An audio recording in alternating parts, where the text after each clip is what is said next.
ఎవరు రాశారో కానీ 2 చేతులు ఎత్తి నమస్కరిస్తున్నాను.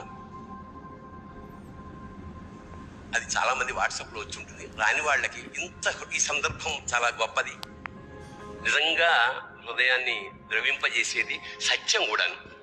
నాన్న ఎందుకో వెనకబడ్డాడు, అది శీర్షిక. అమ్మ 9 నెలలు మోస్తే నాన్న 25 ఏళ్ళు. 2 సమానమే అయినా నాన్న ఎందుకో వెనకబడ్డాడు. ఇంట్లో జీతం తీసుకోకుండా అమ్మ, తన జీతం అంతా ఇంటికే ఖర్చు పెడుతూ నాన్న, ఇద్దరి శ్రమ సమానమే అయినా అమ్మ కంటే నాన్న ఎందుకో వెనకబడ్డాడు.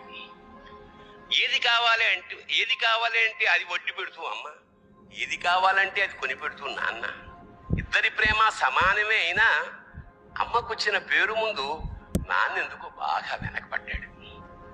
ఫోన్లోనూ అమ్మ పేరే, దెబ్బ తగిలినప్పుడు అమ్మ అని పిలవడే, అవసరం వచ్చినప్పుడు తప్ప మిగతా అప్పుడు గుర్తురానందుకు నాన్న ఎప్పుడైనా బాధపడ్డా? ఏమో. ఇద్దరూ సమానమే అయినా పిల్లల ప్రేమను పొందడంలో తరతరాలుగా నాన్న ఎందుకో వెనకబడ్డాడు.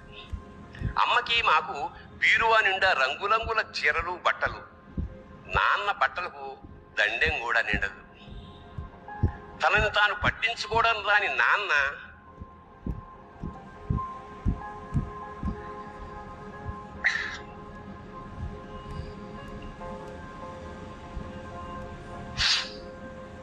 ఎందుకో మాకు కూడా పట్టనంత వెనకపడ్డాడు.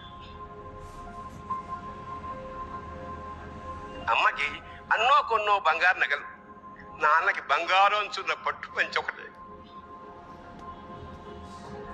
కుటుంబం కోసం ఎంత చేసినా తగిన గుర్తింపు తెచ్చుకోవడంలో నాన్న ఎందుకో పాపం బాగా వెనకబడ్డాడు. పిల్లల ఫీజులు ఖర్చులు ఉన్నాయి. ఎప్పుడప్పుడు ఈసారి పండక్కి చీర కొనొద్దంది అమ్మ. ఇష్టమైన కూర అని చెప్పి పిల్లలు మొత్తం తినేస్తే ఆ పూటకి పచ్చడి మెతుకులతోనే ఇష్టంగా తినే నాన్న, ఇద్దరి ప్రేమ ఒకటే అయినా మా అమ్మ కంటే నాన్న చాలా వెనకబడ్డాడు.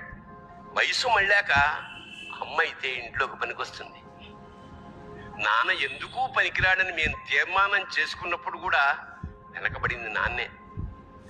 నాన్న ఇలా వెనకబడిపోవడానికి కారణం ఆయన మా అందరికీ వెన్నెముక కావడమే.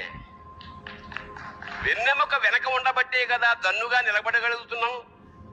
ఇదేనేమో నాన్న వెనకబడిపోవడానికి కారణం. ఎవరు